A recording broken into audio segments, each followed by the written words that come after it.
നമ്മുടെ ഇന്നത്തെ പ്രസംഗത്തിന്റെ തലക്കെട്ട് നിന്റെ അവസ്ഥ മാറും. ഇവനെ പിടിച്ച് കുഴിയിലിടുമ്പോ ഇവൻ അപ്പന്റെ അങ്കിയുള്ള ഇപ്പൊ ഒരുത്തനും പിടിച്ച് കുഴിയിടാൻ പറ്റുകയില്ല.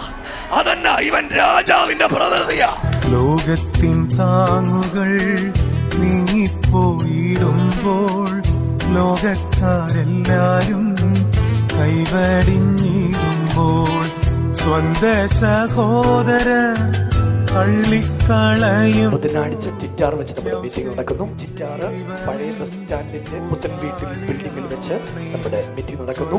സഹോദരർ തള്ളിക്കളയുമ്പോൾ യൗസേപ്പിൻ ദൈവമൻ കൂട്ടാളിയാണേ. ക്രിസ്തീയ ജീവിതം സൗഭാഗ്യ ജീവിതം കർത്താവിൻ കുഞ്ഞുങ്ങൾ ആനന്ദനാ.